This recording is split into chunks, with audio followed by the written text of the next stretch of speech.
English daily, 15 minutes. Leo spent his Saturday morning cleaning the dusty house of his grandfather. His grandfather was an old sea captain who traveled around the world for many long years. 2 months ago, the captain moved to a quiet retirement home near the Blue Coast, and the house remained empty. Leo agreed to clear out the old rooms, organize the dusty furniture, and pack the personal belongings into heavy cardboard boxes. The house was very large, old, and full of interesting secrets from the past. It stood on top of a green hill overlooking a small fishing town in the north. Leo started his work early in the morning on the ground floor. He cleaned the spacious living room, wiped the dark wooden table, and organized the heavy books on the tall shelves. He found old brass compasses, colorful ocean maps, and polished seashells from distant countries. He wiped every shelf with a damp cloth and swept the wooden floor. After 3 hours of hard work, the living room and the small kitchen were completely clean and tidy. Only one room remained untouched, the dark attic at the very top of the house. Leo looked up at the narrow wooden stairs that led up to the ceiling. A heavy iron padlock secured the small door. Leo searched his grandfather's desk drawers and found a rusted metal key.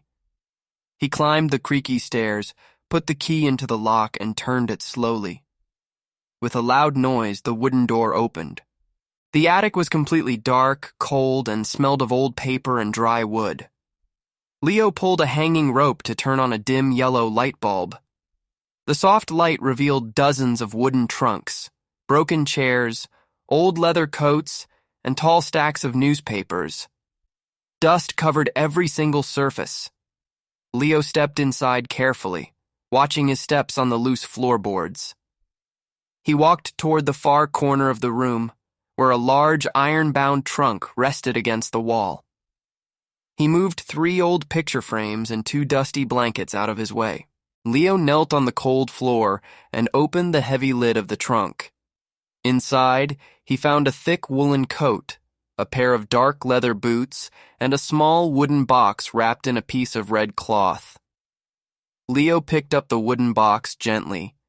It had intricate carvings of sailing ships and ocean waves on its sides. Curiosity filled his mind as he held it in his hands. He opened the small brass latch of the box and looked inside. Nestled on a piece of soft red velvet was a folded sheet of thick yellow paper. Leo took the paper out very gently. It was extremely dry and old. He unfolded it carefully on his knees so it would not tear. It was a hand-drawn map of the local area. The map showed the green hill, the small fishing town, the rocky coast, and the dark forest to the east. However, the map also showed details that were not on modern maps. Near the center of the dark forest, a red circle marked a specific spot. Next to the red circle, his grandfather wrote a short message in neat black ink. "Follow the north path from the stone bridge. Look under the ancient oak tree." Leo felt a surge of excitement. His heart beat faster as he examined the details of the map. He remembered his grandfather's fascinating stories about hidden treasures, brave sailors, and lost objects from his long voyages. Was this map real, or was it just a game created by his grandfather many years ago? Leo looked out of the small attic window. The weather was clear, sunny, and warm. The green forest in the distance looked peaceful under the afternoon sun. Leo decided that he could not leave the house without checking the mysterious red circle. He placed the map carefully inside his jacket pocket, locked the attic door, and walked downstairs. Before leaving the house, Leo prepared his backpack for the journey.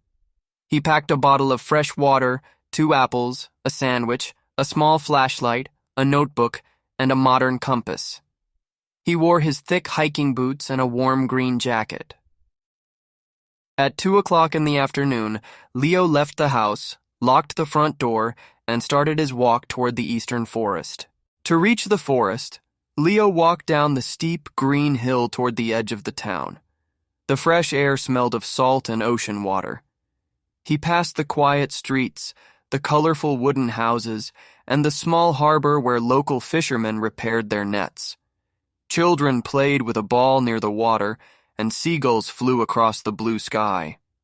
Soon the paved road ended, and a narrow dirt path began.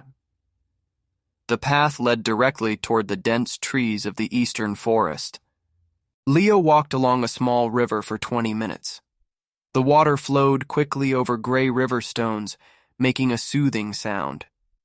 Up ahead, Leo saw the old stone bridge mentioned on the map. The bridge was very old, built from heavy gray stones covered in green moss. Leo stopped on the bridge and pulled the map from his pocket. He checked his orientation. To his left was the north. To his right was the south.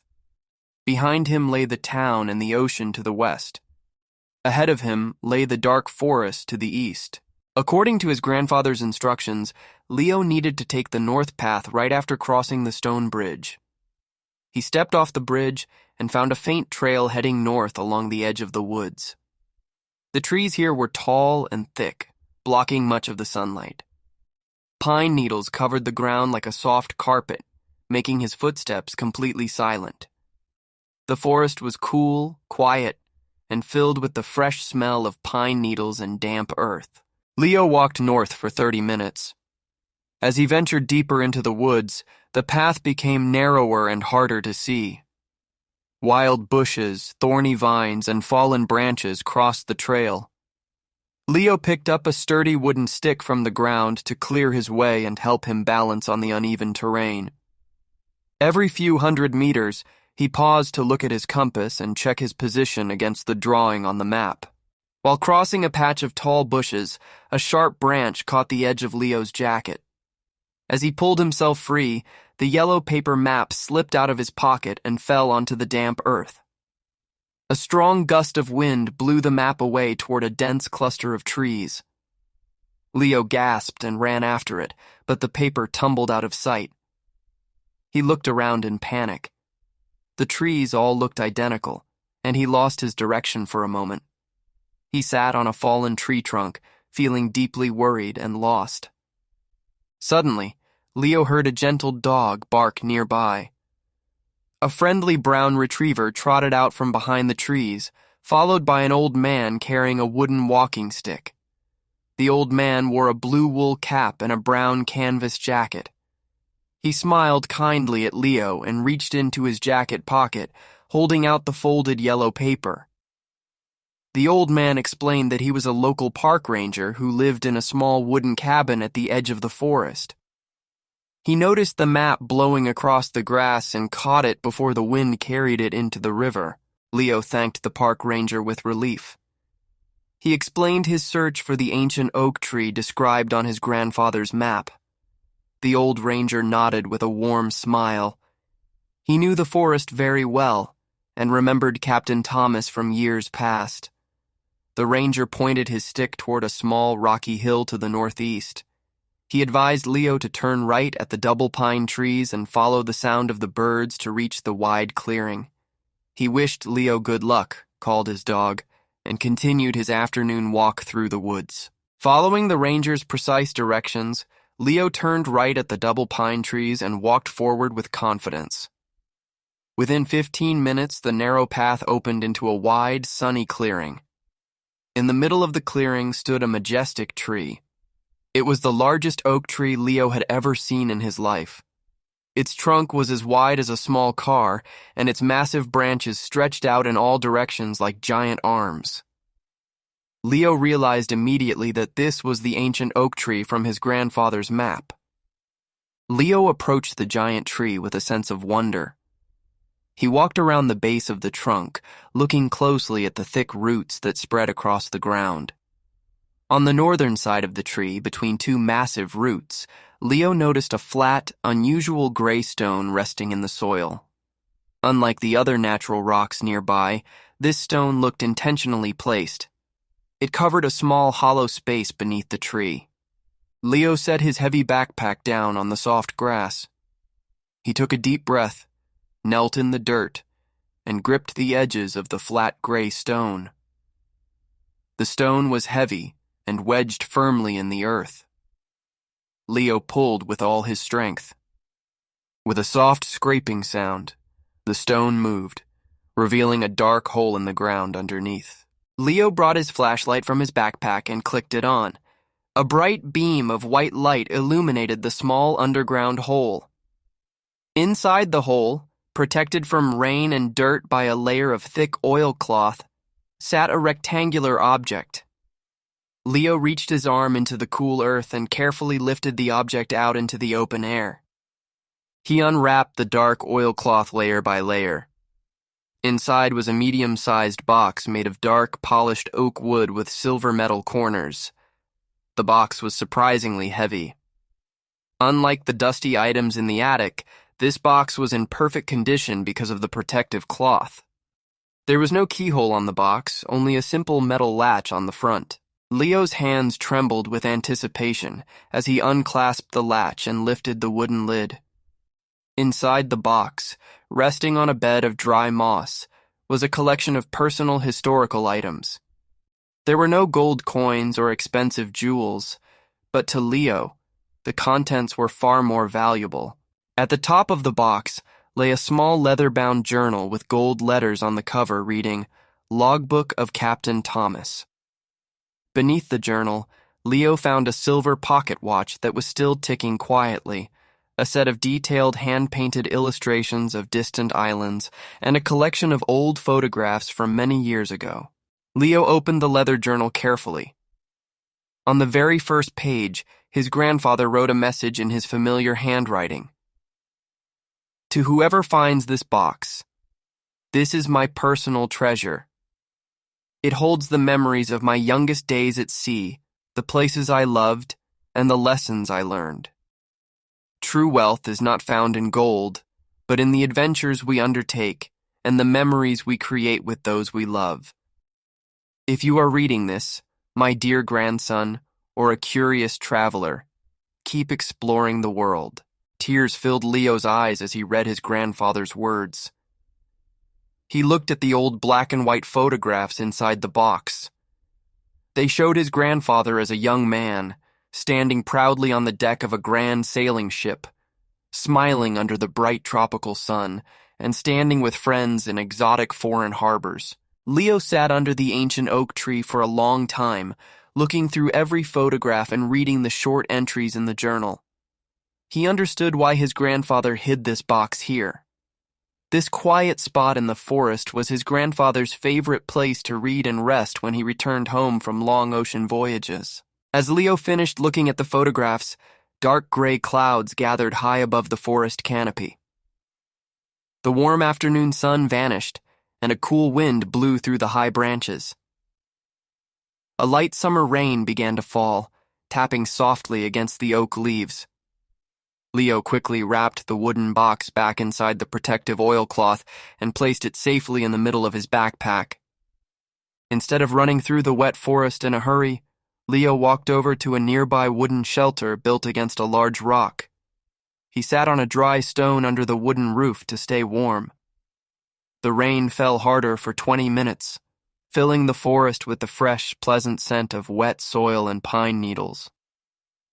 Leo pulled his green jacket tight and opened his grandfather's journal once again. Sitting under the shelter, listening to the calm rhythm of the rain, he read the first 3 chapters about his grandfather's first voyage to South America. The peaceful sound of the rain made the reading experience feel magical and cozy.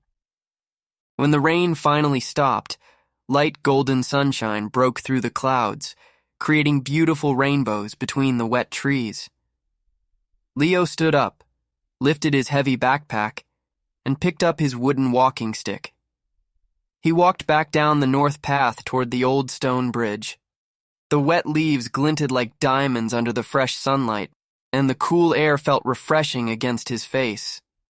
Walking back was fast and easy because he remembered the ranger's helpful directions. When Leo reached the old stone bridge, the sky above the ocean was painted with brilliant shades of orange, pink, and purple. The small town below was lit up with yellow street lamps, and the fishing boats rested quietly in the harbor. Leo walked up the green hill toward his grandfather's house. He entered the house, placed his backpack on the table, and pulled out the wooden box. The old house no longer felt empty or lonely to him. It felt full of life, history, and incredible stories waiting to be remembered. Leo sat down at his grandfather's clean desk, turned on a warm desk lamp, and looked through the old drawings once more before going to bed. The next morning, the sun rose brightly over the ocean. Leo woke up early, feeling full of energy and joy. He packed the dark wooden box, the silver pocket watch, and the leather journal into his bag. He locked the front door of the old house and walked down the hill toward the local bus station. He wanted to visit his grandfather at the retirement home near the coast. The bus ride took 40 minutes. Leo sat near the window and watched the green fields, the blue sea, and the small coastal villages pass by. When the bus stopped, Leo walked up the paved driveway of the quiet retirement facility. The building was surrounded by a beautiful garden with colorful flowers, green trees, and comfortable wooden benches. Leo found his grandfather sitting on a bench under the shade of a large cherry tree. The old captain wore a blue hat and looked out at the ocean waves in the distance. He looked a bit tired, but his eyes were bright and sharp.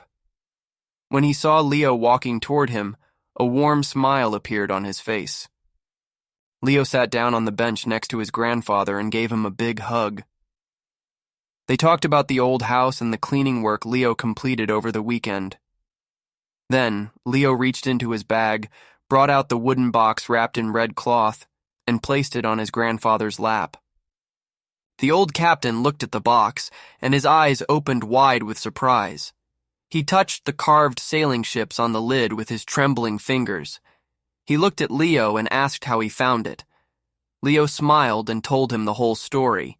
The rusted key in the desk drawer, the dusty attic, the yellow map, meeting the friendly park ranger in the woods, resting during the summer rain, and the final search under the ancient oak tree. His grandfather listened to every word with great attention. Tears of happiness appeared in his eyes as he unclasped the latch and opened the lid. He picked up the silver pocket watch, brought it to his ear, and listened to its steady ticking sound. He showed Leo the old photographs and began to tell the rich stories behind every single picture.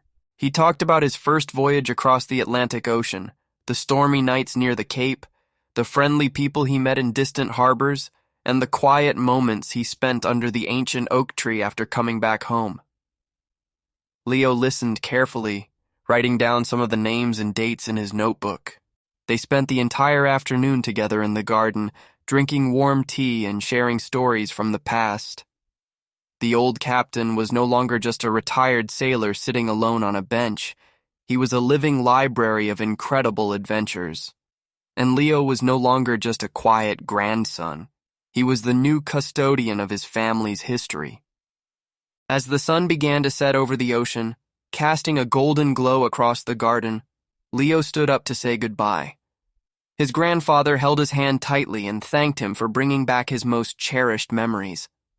He told Leo to keep the wooden box, the journal, and the watch for himself so he would always remember to seek adventure and value true friendship. Leo walked back to the bus stop with a peaceful heart and a clear mind. He carried the wooden box in his backpack, feeling proud of his successful journey.